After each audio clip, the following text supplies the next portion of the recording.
اللهم صل على سيدنا محمد يا رب صل وسلم دائما ابدا على حبيبي.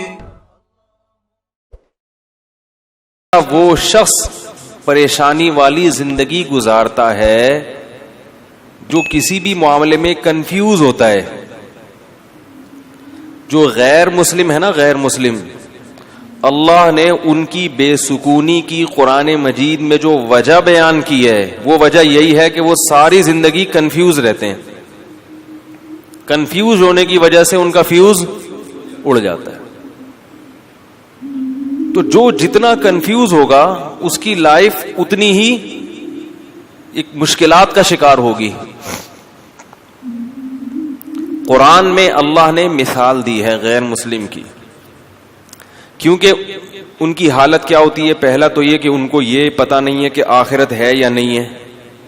سمجھ رہے ہیں؟ یہی نہیں پتا ان کو. یہ دنیا ہی سب کچھ ہے، تو اس دنیا میں اچھا کیا ہے اور برا کیا ہے، یہی ڈیفائن کرتے کرتے اسی کو سمجھتے سمجھتے پوری زندگی لگ جاتی ہے. مدرسے والے راستے میں کسی صاحب نے گاڑی غلط پارک کر دی، اس کو ہٹائیں، سرمئی رنگ کی گاڑی ہے، بھائی ایسا نہ کیا کریں یار. تو ساری زندگی یہ اس مدرسے والے راستے میں اس طرف یہاں کسی نے گاڑی سرمئی رنگ کی غلط پارک کر دیا، ہم دیکھ نہیں رہے، آنکھیں بند کر رہے ہیں، جو بھی اٹھ کے چلا جائے بھائی. وہ شرمندگی وجہ سے ہو سکتا ہے نہیں اٹھ رہے ہو نا، صحیح ہے. تو ابھی تک کوئی نہیں اٹھ رہا بھائی. اگر ہم دیکھ بھی لیں تو کیا ہے، آنکھیں بند کریں گے، جیب کترے بھی آتے ہیں نا بیان میں، مسئلہ یہ ہے. تو وہ کہیں جیب سے کچھ نکال نہ لیں. تو وہ ایک آدمی نے کہیں کسی تقریب میں بیوی کا ہار کسی نے چوری کر لیا، سونے کا ہار تھا، کوئی دے ہی نہیں رہا. تو اس آدمی نے ایک پیالہ رکھا اور لائٹیں بند کر دیں اور اعلان کیا کہ بھائی جس نے بھی یہ ہار لیا ہے چپکے سے اس میں ڈال دے، ہم کسی کے سامنے نام ظاہر نہیں کریں گے، لائٹ آف ہے، جو بھی ہے کر لے اللہ کا واسطہ. تھوڑی دیر میں جب لائٹ آن کی تو پیالہ بھی غائب تھا. جب لائٹ آن کی ہے تو بھائی جو چور ہے وہ اتنا شریف تھوڑی ہوگا کہ وہ رکھ کے چلا جائے. اس نے کہا چلو ایک چانس اور ملا ہے. تو پہلے میرا پروگرام تھا ہم آنکھیں بند کر لیں تاکہ جن صاحب نے گاڑی غلط پڑ لی، مجھے خیال آیا کہ یار آنکھیں بند کر کے کوئی مسئلہ نہ ہو جائے. آنکھیں بند کریں گے نا تو پھر جب کھولیں گے آنکھیں تو پھر دوسرا اعلان ہو رہا ہوگا، بھائی ایک صاحب کی گھڑی غائب ہے، ہم آنکھیں بند کر رہے ہیں، جنہوں نے لیے ان کی جیب میں ڈال دے. اچھا خیر. تو اللہ تعالی نے غیر مسلم کی حالت کو، کیونکہ میں پہلے عرض کر رہا تھا کہ جس کے پاس اسلام نہیں ہے اسے یہی نہیں پتا کہ یہی زندگی اصل ہے یا اس کے بعد بھی کوئی زندگی ہے. یہی اصل ہے تو اس میں اچھا کیا ہے اور برا کیا ہے، وہ ہمیشہ کنفیوز رہتا ہے. کبھی وہ سوچتا ہے کہ اچھا وہ ہے جس کو میرے والدین اچھا کہیں، لیکن اس کی فطرت اس کو قبول نہیں کرتی. بات بات پہ اس کے اپنے پیرنٹ سے بھی جھگڑے ہوتے ہیں. حقوق کیا ہیں، کس کے کتنے حقوق ہیں، دینے ہیں نہیں دینے، اسی جنگ میں لڑتے لڑتے ان کی عمریں پوری ہو جاتی ہیں، اسی کنفیوژن میں. کسی نے کنٹری کو خدا بنا لیا، ملک کو، لیکن وہ اس میں مطمئن نہیں ہوتا. اس سے جب سوالات پوچھے جائیں تو وہ خود پریشان ہوتے ہیں کہ بھئی یہ لکیریں بھی تو انسان کی کھینچی ہوئی ہیں. کسی نے یعنی حقوق کا سمجھ میں نہیں آ رہا اس کو کہ والدین کو رکھنا ہے کہ نہیں رکھنا، ان کے کیا حقوق ہیں. کسی نے دولت کو اپنا خدا بنا لیا. تو ایک چیز پھر یہ جتنے بھی مذہب والے لوگ ہیں نا آہستہ آہستہ ایک طرف کو یہ جانے لگتے ہیں کہ بھئی اصل ہے پیسہ، کیونکہ اس سے تمام ضرورتیں پوری ہوتی ہیں. جس کے پاس پیسہ ہے اس کی چلتی ہے، جو چاہے گا وہ کر لے گا. لیکن اللہ تعالی نے انسان کی صلاحیتیں محدود رکھی ہیں، پیسے سے ساری چیزیں حاصل نہیں ہوتی. پیسے سے ساری چیزیں حاصل ہوتی ہیں تو بہت سے پیسے والے لوگ ان کو مٹھائی سے پرہیز نہ ہوتا. کیا خیال ہے؟ بہت سے پیسے والے لوگ گوشت سے ان کو پرہیز ہوتا ہے. بہت سے پیسے والے لوگ بہت ساری چیزوں سے محروم ہوتے ہیں, نیند کی گولیاں کھانی پڑتی ہیں. تو اسی کنفیوژن میں نا کہ صحیح کیا ہے غلط کیا ہے, اللہ نے اس کی ایک مثال دی ہے. فرمایا کہ كَظُلُمَاتٍ فِي بَحْرِ اللُّجِّيِّ يَغْشَاهُ مَوْجٌ مِّن فَوْقِهِ مَوْجٌ مِّن فَوْقِهِ سَحَابٌ. ایسی زبردست مثال ہے نا خاندانی, اس سے بہتر مثال غیر مسلم کی اور کافر کی دل کی حالت کو ڈیفائن کرنے کے لیے ہو ہی نہیں سکتی. خود یہ قرآن کی بہت بڑی بلاغت ہے. یعنی مجھے اور آپ کو اگر کہا جاتا کہ ایک آدمی حیران ہے, سرگردان ہے, اس کے پاس لائف اسٹائل ہے ہی نہیں کہ صحیح کیا ہے غلط کیا ہے, وہ روزانہ صبح اٹھ کے سوچتا ہے کہ میں صحیح سمت میں جا رہا ہوں کہ غلط سمت میں جا رہا ہوں, کیا کرنا ہے کیا نہیں کرنا, تو اس کی جو حیرانی ہے, پریشانی ہے, اس کو آپ مثال سے واضح کریں تو ہم کتنی ہی مثالیں لے کر آتے. قرآن نے جو مثال پیش کی ہے اس مثال سے بہتر مثال نہیں ملے گی. قرآن نے کہا کظلمات, کئی اندھیرے ہوں. مثال دی ہے اس کی پریشانی کو, جیسے آپ کسی روڈ پہ چل رہے ہیں, راستے پہ چل رہے ہیں. اب راستہ نظر ہی نہ آئے آپ کو اگر, یا آپ کو یہی نہ پتا ہو کہ میں جس راستے پہ چل رہا ہوں یہ میری منزل تک جا بھی رہا ہے کہ نہیں جا رہا. دیکھو آپ بائی روڈ کوئٹہ جا رہے ہیں, آپ نے گاڑی لے کے نکال لی, لیکن کوئی سائن بورڈ نظر نہیں آ رہا جو بتا رہے کہ یہ کوئٹہ یہاں سے اتنے کلومیٹر ہے. کوئی سائن بورڈ یہ نہیں بتا رہا کہ یہ حیدرآباد جا رہے ہیں. اب آپ چلتے چلے جا رہے ہیں تو ہر لمحہ آپ کی ٹینشن بڑھتی چلی جائے. یار میں دور ہو رہا ہوں یا قریب ہو رہا ہوں, یہ کہیں ایسے ہی تو نہیں قیامت تک چلتا ہی رہوں گا میں. جیسے وہ جنازہ لے کے چلے تھے نا چرسی, نئے لوگ بھی آتے ہیں نا. ایک چرسی کا انتقال ہو گیا, چرسی کی موت ہو گئی, تو باقی چرسیوں نے کہا یار اس کا کیا کریں, پیسے ویسے تو ہوتے نہیں دفنانے کے. انہوں نے کہا فی الحال لے کے چلو, دیکھتے ہیں کیا کرنا ہے. چرسیوں میں بڑا ایکا ہوتا ہے آپس میں. تو انہوں نے اس کو جنازے کو چارپائی اٹھائی اور ایسے ہی لے کے چلتے گئے. جب جنازے کو لوگوں نے دیکھا تو آپ کو پتا ہے ایک ایک کر کے کندھا دینے آتا, تو جو نیا آدمی کندھا دینے آتا گیا, پرانے والے کھسکتے چلے گئے. ٹھیک ہے. اب رش لگ گیا لوگوں کا, جنازہ ہے بھائی, جا رہے ہیں, پتہ ہی نہیں کہاں جانا ہے. شہر ختم ہو گیا. خیال یہ تھا کہ بھائی شہر کے باہر قبرستان ہوگا, اس کے لواحقین کہیں گے اب یہاں کو ٹرن مارو, ادھر کو ٹرن, لیکن چلتے جا رہے. جس نے کٹنا تھا کٹ گئے, جو آخر میں 4 آدمی رہ گئے وہ تو نہیں جنازہ اتار سکتے, وہ جا رہے ہیں. کافی دیر بعد ان کو خیال آیا کہ یار اس کو اتارنا کہاں ہے بھائی, اس کو اتارنا کہاں, کس کا ہے یہ, کون ہے, کس کا ابا ہے, کس کا بیٹا ہے, کس کا بھائی ہے, کس کا چاچا ہے, کس کا ماموں ہے, پتہ ہی نہیں چل رہا. تو چلتے چلے جا رہے ہیں. تو آپ کو منزل ہی کی خبر نہ ہو کہ جانا کہاں ہے, تو آپ چلتے چلے جائیں گے اور ٹینشن آپ کی بڑھتی چلی جائے گی. جیسے اس جنازے کی چارپائی والوں کی ٹینشن بڑھ رہی تھی کہ یار کدھر ٹکائیں اس کو. تو اللہ نے مثال دی ہے کہ ظلمات فی بحر, فرمایا بہت سارے اندھیرے ہوں اور کوئی شخص سمندر کی تہ میں ہو. فی بحر لجی, سمندر بھی بہت زوردار لہروں والا گہرا سمندر جس کی گہرائی میں بہت زیادہ اندھیرا ہوتا ہے. وقت بھی رات کا ہو. یغشاہ موج من فوقہ موج, موج کے اوپر موج چڑھی ہوئی ہے, ایسی گہرائی والا سمندر. من فوقہ سحاب, اور کالی رات میں بادل بھی ہوں کالے جو ستارے اور چاند کی روشنی سے بھی رکاوٹ بن رہے ہوں. اور اندھیرے کا یہ عالم ہے اذا اخرج یدہ لم یکد یراہا, جب اپنا ہاتھ نکال کے وہ دیکھنا چاہتا ہے تو اس بات کا کوئی امکان ہی نہیں ہے کہ ہاتھ بھی دیکھ سکے. یعنی کہ ہاتھ دیکھ نہیں پا رہا, یہ ممکن ہی نہیں ہے, اس کا بھی تصور نہیں ہے.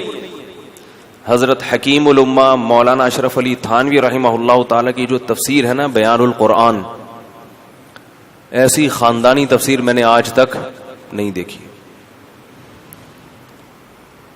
اس کی اردو بہت گاڑی ہے, اس لیے عام لوگوں کی سمجھ میں نہیں آتی. تو خاص طور پہ جو اہل علم حضرات ہیں, میں تو چھوٹا منہ بڑی بات ہوگی, لیکن میں ان سے بڑوں ہی کی نسبت سے ایک بات کہتا ہوں کہ اپنے مطالعہ میں بیان القرآن کو لازمی شامل کرو.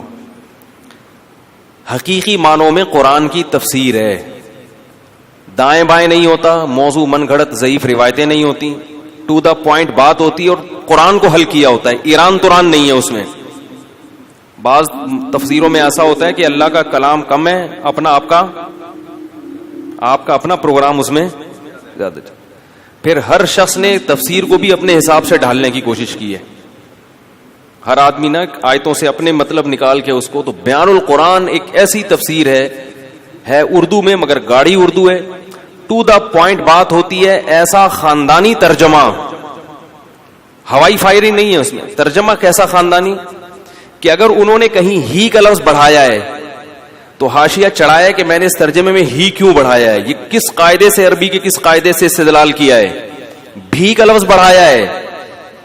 تو حاشیے میں عربی میں لکھا ہے کہ یہ بھی میں نے کیوں بڑھایا ہے, اس میں بھی کا لفظ کیوں بڑھایا ہے. ایک ایک لفظ میں کہیں عظیم کا لفظ بڑھا دیا, کہیں تنوین سے کیا استدلال, یعنی اتنی عربی گرامر کی باریکیاں ہیں کہ وہ علماء ہی سمجھ سکتے ہیں کہ یہ کیسی تفسیر, عوام کو کی پلے پڑنے والی نہیں ہے, یہ بھی پہلے بتا دوں, اردو بہت گاڑی ہے اس کی. تو بیان القرآن میں یہ لکھا ہے, اس میں بلاغت کے نکات بھی ہوتے ہیں. انہوں نے لکھا ہے کہ ہاتھ کی مثال اللہ نے کیوں دی ہے. اذا خرج یدہ, اللہ نے کہا کہ اتنا اندھیرا ہے کہ ہاتھ نکال کے دیکھنا چاہے تو وہ بھی نظر نہیں آتا. فرمایا اس لیے کہ ہاتھ کو اپنے حساب سے قریب اور دور کر سکتے ہیں. بعض لوگوں کی دور کی نظر کمزور ہے, بعض کی قریب کی نظر کمزور ہے.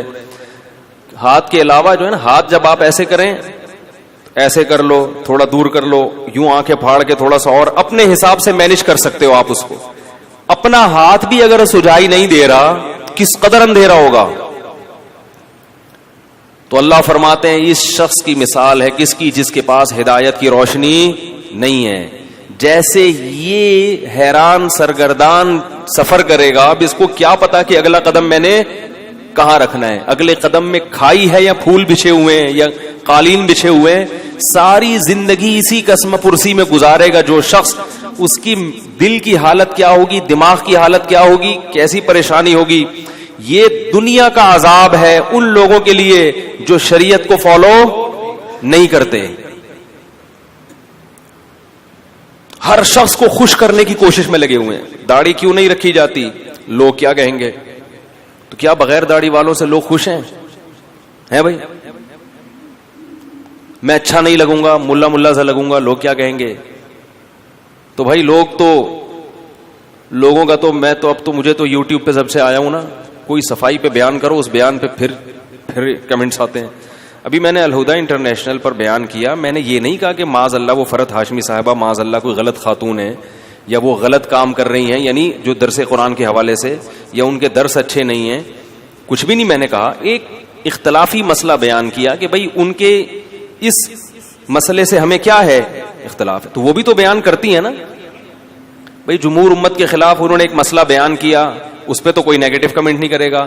ہم نے بتایا کہ بھئی وہی مسئلہ درست ہے جو جمہور امت کا ہے, اس پہ دلائل دے دیے. کوئی طنز نہیں, کوئی کیچڑ نہیں, کوئی کفر کے فتوے نہیں, کوئی گمراہی کے فتوے نہیں. لیکن آپ دیکھو اس پہ کمنٹس. آج میں دیکھ رہا تھا کسی فیس بک پہ, ابے ان لوگ کو تو اپنے بزرگوں کی جو ہے نا وہ غلط باتوں کو سیدھے کرنے سے فرصت ہی نہیں ملتی. بھائی ہم نے بزرگوں کی بات کب کی ہے, اس میں قرآن و سنت کی بات کی ہے. اور اگر بزرگ کی بات کر رہے ہیں تو ہم اپنے نہیں, وہ آپ کے بھی بزرگ ہیں, وہ ساری امت کے بزرگ ہیں. امام شافعی صرف ہمارے تھوڑی ہیں, امام احمد ابن حنبل صرف ہمارے تھوڑی ہیں. کسی نے یہ بھی کمنٹس کیے کہ امام ابو حنیفہ اگر پوری امت میں اکیلے چل رہے ہو تو بھی تو آپ جمہور سے ہٹ کے امام حنیفہ کی بات کو مانتے ہو. پہلی بات یہ کہ امام ابو حنیفہ پر آج کے لوگوں کو قیاس نہیں کیا جا سکتا, وہ مجتہد تھے. دوسری بات یہ کہ امام ابو حنیفہ کے بھی بہت سے اقوال ایسے ہیں جن کو حنفیوں نے ترک کیا ہے, جو پوری امت سے الگ تھے. میں ان کی مثال دوں گا تو بات لمبی ہو جائے گی. تو اس لیے وہی بات ہے کہ ایک بات کرو پھر اس پہ کمنٹس, پھر بات کرو, تو کوئی فائدہ نہیں ہے. حضرت مولانا طاہر جمیل صاحب سے ملاقات ہوئی, انہوں نے فرمایا کہ چھوڑ دو پبلک کو اپنے حال پہ, یہ کبھی بھی آپ کو جینے نہیں دیں گے. ان کا کام ہے منفی چیزیں نکال کے بس کچھ نہ کچھ کرتے رہنا. تو یہ کوئی اختلاف کی مثلا اختلاف اور فرقواریت کی بات نہیں ہے کہ ایک عالم اگر اپنی رائے بیان کرے دلائل سے دوسرے کے احترام کے ساتھ، تو اس کا یہ مطلب نہیں ہوتا کہ ہم دوسرے کو غلط سمجھ رہے ہیں یا سارے سلسلے غلط ہیں، بس میں ہی جنت میں جاؤں گا باقی سارے کہاں جائیں گے؟ جہنم میں. ایسا یہ مقصد نہیں ہوتا. تو خیر، تو اللہ تعالی نے یعنی دنیا میں سزا کیا دی ہے؟ میں یہ عرض کر رہا تھا کہ ہم دنیا کو خوش کرنے کے لیے کام کرتے ہیں مگر دنیا خوش. ایک اور چھوٹی سی بات کر دوں، بات چل پڑی ہے. کسی نے ابھی یہ بھی کہا کہ یہ مفتی طارق صاحب جو ہیں کروڑوں روپے کما رہے ہیں یوٹیوب سے. یہ کیا کر رہے ہیں؟ ایک دھیلا بھی نہیں کما رہا، ایک سکہ رائج الوقت بھی نہیں کما رہا. نہیں آ رہی بات؟ میرا جو اپنا چینل ہے وہ بھی ابھی تک ہم نے رجسٹرڈ نہیں کیا، اور میرے بیانات سے لوگ کروڑوں روپے کما چکے ہیں جن پر میں نے کوئی پابندی نہیں لگائی اور ان سے ایک روپیہ بھی نہیں مانگا. یہ اتنا بڑا ظرف مولویوں ہی کا ہوتا ہے سمجھ رہے ہیں؟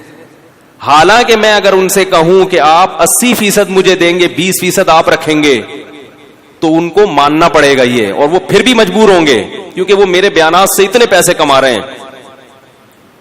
نہیں آ رہی میرا خیال ہے بات؟ پھر بھی نہیں میں کہتا ان سے، مجھے غیر اخلاقی حرکت لگتی. ٹھیک ہے یار، کمانے دو، بیان تو پھیلا رہے ہیں نا، تبلیغ تو ہو رہی ہے. لیکن اس کے کچھ نقصانات سامنے آئے ہیں، تو ان نقصانات کو کنٹرول کرنے کے لیے پھر ہم ابھی اس کو اپنے چینل کو رجسٹرڈ کروا رہے ہیں. تو اس پہ بھی چونکہ اس لیے کہہ رہا ہوں کہ جب رجسٹرڈ نہیں ہے تو کروڑوں روپے کے تانے سننے کو مل رہے ہیں. رجسٹرڈ ہوگا تو پھر کیا ہوگا. اور یوٹیوب کے ذریعے اگر کوئی عالم پیسے کماتا ہے تو بالکل حلال ہے، اس میں کوئی پابندی بولو بھائی نہیں ہے.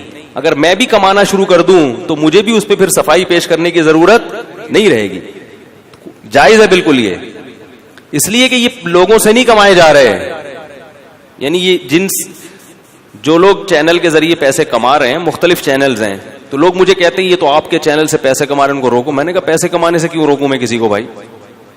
وہ پبلک سے پیسے کما رہے ہوتے ہیں نا کہ ہم مفتی صاحب کا بیان جب دیں گے آپ کو، جب 50 روپے کا ایک بیان، تو یہ غلط ہوتا ہے یار، نصیحت کی بات ہے. وہ گوگل سے کما رہے ہیں کیونکہ گوگل بھی فری میں، گوگل خود کما رہا ہے. تو جو آدمی کما رہا ہو نا اس کو نچوڑنا چاہیے، بتا رہا ہوں ٹھیک ٹھیک. گوگل خود بھی تو یہ کام فری میں نہیں کر رہا، وہ آپ کے جو ویورز بڑھتے ہیں اس کو ایڈورٹائز ملتے ہیں، وہ اس سے کما رہا ہے، تو اس کا فرض بنتا ہے کہ وہ آپ کو بھی دیں. تو گوگل سے تو کماؤ بھائی، کیا خیال ہے؟ تو لیکن لوگوں نے الزام ہے کہ کروڑوں روپے کما رہے ہیں، 1 روپیہ بھی نہیں کما رہا. تو لیکن کمانا غلط نہیں ہے، حلال کمائیے، جو چاہے مولانا صاحب کمائیں چاہے عام آدمی کمائے، کوئی حرج نہیں ہے. اور میں بے وقوف ہوں جو میں نہیں کما رہا، حقیقت بتا رہا ہوں. یہ مجھے یہ نہیں، کوئی فخر سے نہیں کہہ رہا کہ بھائی جب تمہیں گوگل پیسے دے رہا ہے، مفتی طارق مسعود صاحب کو دینے کے لیے تیار ہے، تو مفتی صاحب کیوں نہیں لے رہے؟ ٹھیک ہے، اچھا ہے اگر لے لیں، اپنے بچوں کو اور اچھا کھلا دیں تو کیا ہے. لیکن بات یہ کہ ہمارے پاس ٹائم ہی نہیں ہے، فرصت ہی نہیں ہے ان چیزوں کے سوچنے کی کہ بھائی یہ تو اب اتنی جو ہمارا شیڈول ہے وہ لائف کا اتنا ٹف ہے کہ یہ بھی نہیں پتا چلتا کہ ہمارے فائدے کی کیا کیا، دنیاوی فائدے کی کیا کیا چیزیں ہیں جن سے ہم فائدہ. میرے کچھ چھوٹے موٹے بزنس بھی ہیں، ان بزنس کا جو میں نے بیڑا غرق کیا ہوا ہے نا، مجھے کبھی کبھار میں اپنے آپ کو بولتا ہوں تم مجھے تو تنہائی میں ملو دھمکی دے. میں بزنس نہیں بتاؤں گا کیونکہ میں یہاں اپنے کاروبار کی پبلسٹی کے لیے نہیں بیٹھا ہوا، لیکن ایسا بیڑا غرق کیا ہوا ہے اس بزنس کا میں نے، کسٹمروں کی ایسی کی تیسی کی ہوئی ہے کہ وہ کہتے ہیں یار یا تو مفتی صاحب یہ کاروبار چھوڑ دو ورنہ ہمیں ذلیل نہ کیا کرو. سمجھ رہے ہیں نا، جو بندوں کے میں نے ذمہ لگایا ہوا وہ بس چھوڑیں، وہ بات سے بات نکل جائے گی. اس لیے کہ ہمارے پاس فرصت، ہمارے حضرت نے نصیحت کی تھی کہ دین کے کام میں جت جانا، اللہ تعالیٰ رزق کی ضرورتیں خود بخود پوری کریں گے. کوئی ایسا کمائی کا ذریعہ ہو نا جس سے آپ کے دینی ایکٹیویٹیز میں کوئی فرق نہ پڑے، وہ تو ٹھیک ہے. کہیں بھی مجھے ٹائم دینا پڑتا ہے نا کسی کاروبار کے لیے، بزنس کے لیے، ٹائم کے علاوہ میرے پاس سب کچھ ہے، ٹائم نہیں دوں گا. میں ٹائم میں اپنے کاموں میں خرچ کروں گا، جو اللہ ٹوٹا پھوٹا ہم سے دین کا کام لے رہا ہے اس میں خرچ کریں گے. کیونکہ وہ اگر ہم اس میں لگ گئے نا تو پھر تو ہمیں ضرورت کیا تھی بھائی مولوی بننے کی. خیر، تو طنز، اعتراض، پتہ نہیں نیگیٹو باتیں، کوئی یا رسول اللہ پہ کلپ، کوئی فلانے پہ کلپ، صفائیاں پیش کر کر کے تھک گئے بھائی. ہم ان کو کافر نہیں کہتے، اللہ کے بندو، ان کے پیچھے نماز، اس کے پیچھے زکوٰۃ، اس کے پیچھے روزہ، یہی چل رہا ہے. تو وہی حضرت کی بات یاد آتی ہے، بھائی کام میں لگے رہو. اچھا یہ بھی ہے کہ وہ ابھی میں گیا تو فیصل آباد میں بڑی اسٹائلش ویڈیوز آئی ہیں میری، مفتی صاحب کی یہ اسٹائل ہاتھ کا یہ جا رہا ہے وہ نا تقریر کرنا پھر یہ اسٹائل، میں خود دیکھ کے حیران ہو گیا، میں نے کہا کوئی فلم ہے یا کہ مفتی صاحب کا بیان. اس پہ بھی بعض لوگوں نے، بعض کو واقعی بدگمانی بھی ہوتی ہے کہ یار یہ کیا فلمی ہیرو کی طرح انہوں نے شروع کر دیا ہے، کے لیے بناتے ہیں، سمجھ رہے ہیں. اب مفتی صاحب کو کہیں گھوڑے پہ بیٹھے ہوئے دیکھ لیا، ابھی میں جھنگ گیا تھا 2 گھنٹے گھوڑ سواری کی الحمدللہ، 10 کلومیٹر گھوڑے پہ چلا ہوں میں. بہت سختی سے منع کیا، کسی نے ویڈیو اپلوڈ فل سپیڈ میں بھگایا ہے، وہ جو ایبٹ آباد والا ہے نا سلو موشن، وہ نہیں، خاندانی بھگایا گھوڑا ایسی سپیڈ میں گھوڑ سواری. بہت شوق ہے مجھے، ویڈیو اپلوڈ کرنے سے منع کیا سختی سے، کسی نے نہیں کرنی، کیونکہ کوئی فلم کے ہیرو تھوڑی ہیں ہم کو مفتی صاحب یہ اسٹائل میں آ رہے ہیں اب گھوڑے پہ یوں کر کے بیٹھے ہوئے ہیں. لیکن پھر بھی لوگ اپنے چینل کی پبلسٹی کے لیے کیا کرتے ہیں، بولو بھائی اپلوڈ کر دیں. البتہ بعض مرتبہ میں خود اپلوڈ ہونے دیتا ہوں تاکہ لوگوں کے، بعض ویڈیوز ایسی ہیں تاکہ لوگوں کے ذہنوں میں جو مولویوں کا غلط تصور بیٹھ گیا ہے نا یا دینداروں کا، وہ تصور نکلے. سمجھ رہے ہیں، وہ سمجھتے ہیں کہ بس یہ دلہن کی طرح مسجد میں آئے ایسے 4 آدمی ان کو پکڑ کے لے کے جائیں اور خراما یہ نہ چل سکتے ہیں، نہ دوڑ سکتے ہیں، نہ گھڑ سواری. اس سے نوجوان لوگوں کو تبلیغ بھی مقصد ہوتی ہے کہ ایسی پازیٹیو ایکٹیویٹیز میں اپنے اوقات کو، بولو بھائی، صرف کرو، گھڑ سواری کرو، سوئمنگ کرو. دیکھو مفتی صاحب مولوی ہو کے گھوڑے پہ دوڑ رہے ہیں، کمبخت مائیں بچوں کو تانے دیں، وہ دیکھو مولوی ہیں، وہ مولوی ہو کے گھوڑ سواری پہ، ان کے بچے دیکھو کتنے ہیں ماشاءاللہ، وہ اتنے بچوں کے باپ ہو کے گھوڑے پہ دوڑ رہے. تو کمبخت 18-19 سال کا، تجھے صوفے سے اٹھ نہیں سکتا تو اپنے سہارے پہ، پولیس بلوانی پڑتی ہے تجھے دھکے لگانے کے لیے. تو تھوڑی غیرت دلائیں مائیں اپنے بچوں کو، باپ اپنے بیٹوں کو، یہ بھی ہمارے دین کا حصہ ہے. تو اس لیے جو یہی ہے کہ وہ چلتا رہے گا یہ سارا سیٹ اپ. تو خیر، تو اللہ تعالیٰ نے کیا مثال دی، ہمیں یس کر رہا تھا کہ ہم بھی کیا کرتے ہیں. کافر تو مکمل کنفیوز ہوتا ہے، مسلمان آدھا تیتر آدھا بٹیر. وہ کلمہ تو پڑھ لیتا ہے، جنت جہنم پہ یقین بھی کر لیتا ہے، لیکن آدھی شریعت کو فالو کرتا ہے. وہ اتوار کو بیان سننے آ جائے گا، جمعے کا بیان سن لے گا، لیکن بہت ساری چیزوں میں کیا کرے گا، یار نہیں یار یہ بیوی ناراض ہو جائے گی، یار یہ تو ابا، یہ تو دوست بولیں گے یار تم تو پروفیشنل مولوی لگ رہے ہو بالکل ہی، یار تم تو بالکل ہی یار یعنی عجیب سے ہو گئے ہو. اس طرح کی باتیں لوگ کرتے ہیں. تو ایسے لوگ یہ سمجھتے ہیں کہ ہم لوگوں کو خوش کر کے سکون کی زندگی گزاریں گے، حالانکہ وہ سکون کی زندگی نہیں گزار سکتے. کیوں؟ قرآن نے اس کو بڑا اچھی مثال سے سمجھایا ہے. فرمایا ضرب اللہ مثلا رجلا فیہ شرکاء متشاکسون ومثلا ورجلا سلما لرجل. فرمایا بتاؤ ایک آدمی ایسا ہے جس کے کئی آقا ہوں، کئی محبوب ہوں، اور وہ کئی محبوب بھی ایسے ہیں جن کے مزاجوں میں آپس میں بڑا اختلاف ہو. کئی محبوب ایسے ہیں جن کے مزاجوں میں آپس میں، مثال دیتا ہوں، کسی کی 4 بیویاں اور چاروں اپوزٹ دماغ کی ہیں، تو وہ ڈپریشن کا مریض بنے گا کہ نہیں بنے گا؟ چاروں کو خوش رکھنا اس کے لیے ممکن ہوگا ہی نہیں. چاروں کا مزاج بالکل الگ، چاروں پھڈے باز. وہ کہتی ہے میری دعوت قبول کرو، میرے ہاں ناشتہ کرو. وہ کہہ رہی ناشتہ آپ نے میرے یہاں ہی کرنا ہے. تیسری کہہ رہی ناشتہ تو آپ کا باپ بھی میرے یہاں کرے گا. چوتھی کہہ رہی ہے ناشتہ روزانہ کس کے گھر ہوگا؟ میرے. ایک کے ابا ایس ایچ او ہیں، ایک کے ڈی ایس پی، ایک کے آرمی میں کرنل ہیں، اور ایک کے ابا علاقے کے ناظم ہیں بھائی، اور ہول سیل کے حساب سے سالے بھی ہیں. اب چاروں کا مطالبہ کیا ہے؟ ناشتہ کس کے یہاں ہوگا؟ آپ کہو گے بھائی ناشتہ تمہارے ہاں، لنچ تمہارے ہاں، ڈنر تمہارے ہاں. کوشش کرو گے نا؟ نہیں. متشاکسون، جھگڑالو، نہ ضدی. بول دیا ناشتہ آپ نے کہاں کرنا ہے؟ ادھر کرنا ہے. بڑھے گا کہ نہیں بڑھے گا؟ یہ ٹینشن سے بولے گا بھائی 4 پراٹھے تھوڑی کھا سکتا ہوں میں، چلو ادھر بھی ناشتہ کر لیا، ادھر بھی کر لیا، ادھر بھی. پھر لنچ میں یہی پھڈے بازی. تو چاروں کو خوش رکھ سکتا ہے؟ بولو بھائی نہیں رکھ سکتا.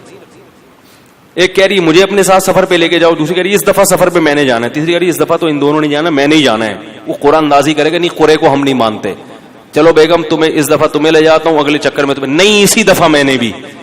متشاکسون کا مفہوم سمجھا رہا ہوں آپ. پھڈے باز, ہر ایک کی خواہش ہے کہ ابھی میری جو چاہت ہے اس کو پورا کرو. بھائی آپ پورے ہو جاؤ گے اس میں, نہیں ہو سکتا. 4 دوست ہیں, کوئی بھی 4 محبوب ہیں, یا 3 ہیں یا 2 ہیں یا کئی سارے ہیں, اللہ فرماتے ہیں یہ شخص کبھی بھی سکون کی زندگی, بولو بھائی. آپ کہیں گے پھر میں 4 کی ترغیب کیوں دیتا ہوں جب سکون اللہ خود کہہ رہے ہیں. بھائی وہ اس لیے کہ ایسا ہوتا نہیں ہے کہ چاروں, ایک کا ناشتہ کر لو, ایک کے لنچ کر لو, ایک کے ڈنر کر لو, اگلے دن پھر ناشتہ یہاں کر لو. تو باریاں شریعت نے اسی پھڈے سے بچنے کے لیے, پھر بھی نہیں ہے تو پھر جاؤ ڈاکٹر کو دکھاؤ. ایسا بھی ہوتا ہے بعض دفعہ. ہم کب کہتے ہیں کہ لڈو کھانے کی نیت سے کرو, ہم تو کہتے ہیں بھائی جہاد ہے, پٹو گے. ٹھیک ہے, یہ تو ہم پہلے کہتے ہیں ثواب ملے گا, مگر پٹنے کا الگ ملے گا اور شادی کا الگ سے ملے گا. تو ضرورت ہے معاشرے کی. تو اللہ تعالیٰ فرماتے ہیں کہ ایک آدمی ہے ایسے ہیں جس کے محبوب ہیں, جس کے کئی خدا ہیں. ایک خدا کو خوش کرتے ہو, دوسرا خدا ناراض ہو جاتا ہے.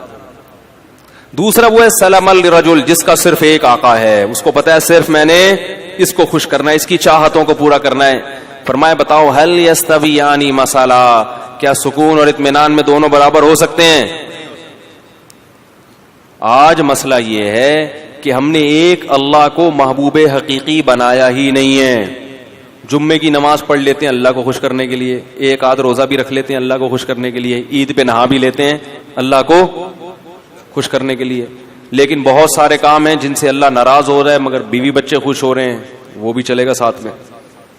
جہیز بھی لے رہے ہیں, نفس خوش ہو رہا ہے اس سے, سود بھی کھا رہے ہیں, بینک کی جاب بھی کر رہے ہیں. رمضان میں جس دن دیکھا کہ یار ذرا آج بڑا مشکل لگے گا, آفس میں دل نہیں لگے گا اگر میں نے کچھ کھایا پیا نہیں, تو روزہ گول. ایک صاحب کا میرے پاس فون آیا کہ حضرت میں وہ 11 بجے آفس آیا ہوں, میں نے سوچا تھا کہ اگر گرمی سخت ہوئی تو چھوڑ دوں گا, گرمی کم ہوئی تو رکھ لوں گا, تو 11 بجے میں نیت کر سکتا ہوں, آج موسم اچھا ہے. میں نے کہا یار تم عجیب آدمی ہو, رکھنا ہے بھائی, یہ تو رکھنا ہی رکھنا ہے. تو کبھی کسی کو معبود کبھی کسی کو معبود, تو اس سے لوگ کیا ہوتا, اور یہ سب کیا ہیں, ایک دوسرے کے مخالف بھی ہیں. ساری مخلوق کو, سارے انسانوں کو آپ کبھی بھی خوش, سارے رشتہ داروں کو خوش نہیں کر سکتے. اماں کو خوش کرو تو بیوی ناراض, بیوی کو خوش کرو تو اماں ناراض, بہنوں کو خوش کرو تو بیگم ناراض. عجیب سا حساب چل رہا ہے. تو کہیں بھی نہیں ہو سکتا. اس لیے ایک قانون بنا دو بھائی, ہمارا رب کون ہے؟ اللہ ہے, سب سے پہلے وہ ہے, باقی سب اس کے بعد.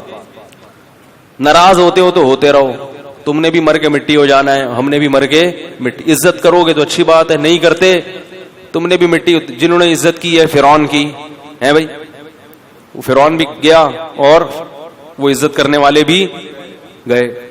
فرعون غرق نہ بھی ہوتا تو بھی اب تک تو ویسے ہی مر چکا ہوتا.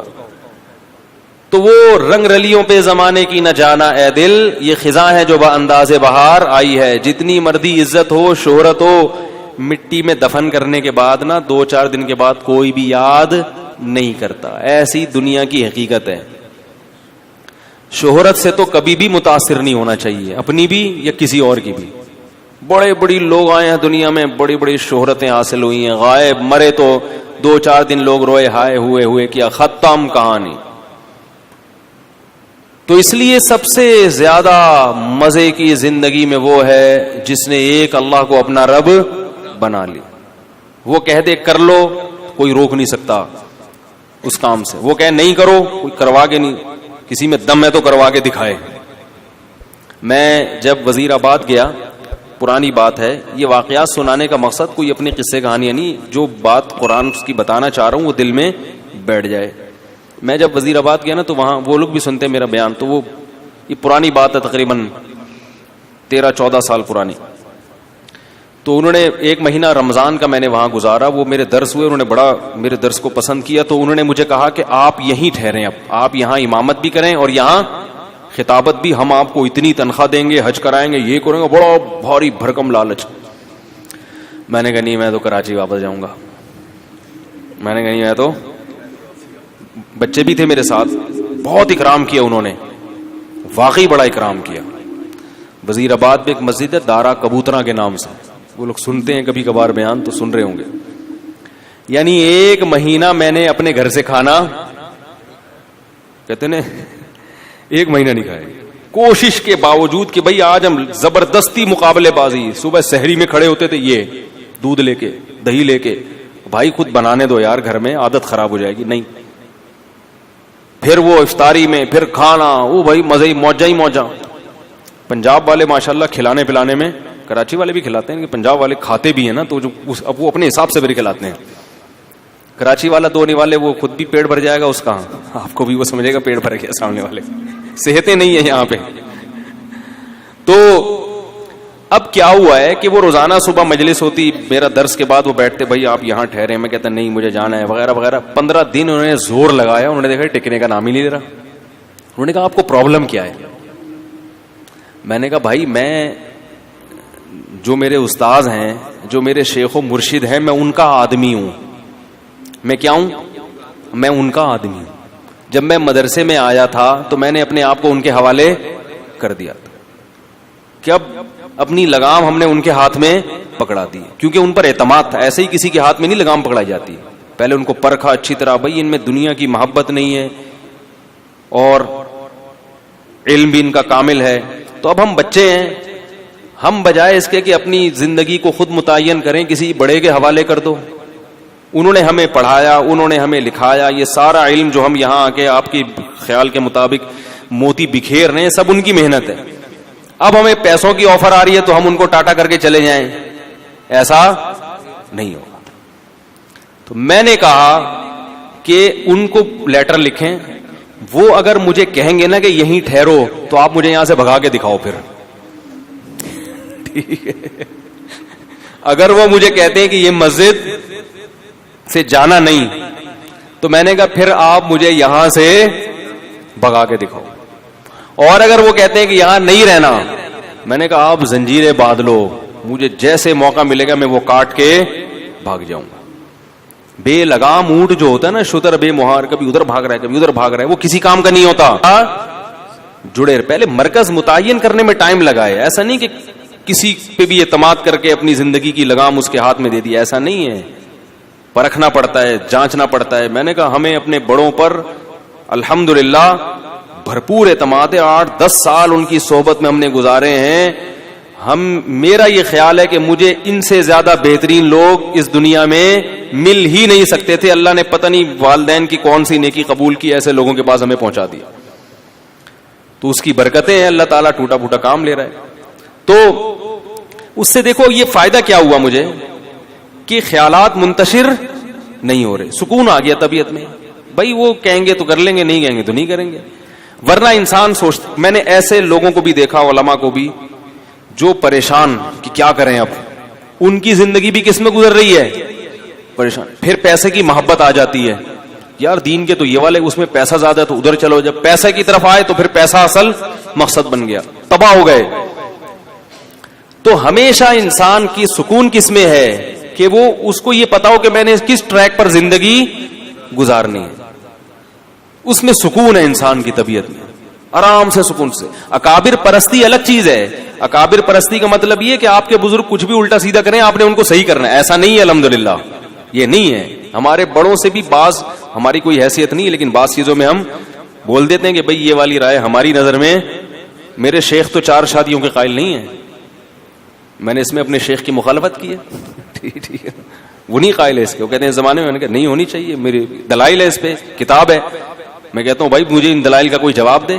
شیخ کے بارے میں یہ تصور کہ بھائی وہ دوسرے کاموں میں مشغول ہیں, دین کے کاموں میں, ان کو اس ٹاپک پر سوچنے کا موقع, اگر وہ سوچتے تو وہ بھی یہی کہتے جو میں کہہ رہا ہوں. نہیں موقع ملا تو چھوڑو ان کو اپنے حال پہ, آپ اپنا چلو. لیکن ان کا بھی ظرف اتنا بڑا ہے کہ ان کو بھی پتا ہے کہ اس کی ایک اس بارے میں رائے ہے, اور جو چیز حلال ہے اس میں وہ پابندی. تو یہ بھی تو سلیکشن ہے نا ہماری, کہ ایسے لوگوں کو ہم نے سلیکٹ کیا ہے. ان کو بھی پتا ہے کہ حدود سے, مرید کو اپنے حدود اللہ سے باہر. بعض شیخ کیا کرتے ہیں, مرید نے شادی کی خانقاہ سے کک آؤٹ, یا مرید نے کوئی ٹوپی ٹرینڈ نہیں کروائی تو خانقاہ سے کک آؤٹ. تو بھائی یہ ٹرینڈ وینڈ یہ جو ہے شریعت تھوڑی ہے, یہ تو حدود اللہ پر قائم. خیر, تو سکون کس میں ہے, سکون ایک کو بڑا بنانے میں, اور وہ اصل کون ہے, اللہ. کو بڑا بنا لو, زندگی خدا کی قسم بڑی مزے کی گزرے گی. حضرت معاویہ رضی اللہ تعالی عنہ نے حضرت عائشہ رضی اللہ تعالی عنہا کو خط لکھا کہ یعنی اپنی ماں کہہ کے خطاب کیا کہ آپ مجھے کوئی نصیحت کریں. حضرت عائشہ تو حضرت معاویہ سے عمر میں بہت چھوٹی تھیں, مگر جانتے تھے کہ پیغمبر کی زوجہ ہیں اور ہماری ماں ہیں, تو ان سے نصیحت لے رہے ہیں. فرمایا نصیحت مختصر ہو, جامع ہو, مختصر ہو. حضرت عائشہ نے نصیحت کی کہ جو لوگوں کو خوش کرنے کے لیے اللہ کو ناراض کرتا ہے, اللہ اس کو لوگوں کے حوالے کر دیتے ہیں اور پھر لوگ بھی اس سے خوش نہیں ہوتے. اور لوگوں کی ناراضی کی پرواہ کیے بغیر اللہ کی رضا میں لگا رہے تو لوگ بھی کیا ہو جاتے ہیں, بالآخر خوش ہو جاتے ہیں. اس طرح کا مفہوم ہے, پورے الفاظ نہیں ہے یہ. تو ایک کو اگر اللہ خدا بنا لیا جائے نا, بس وہی ہے, تو سب سے پہلا فائدہ کیا ہوتا ہے, زندگی میں سکون, آپ کو منزل کا پتہ چل جاتا ہے.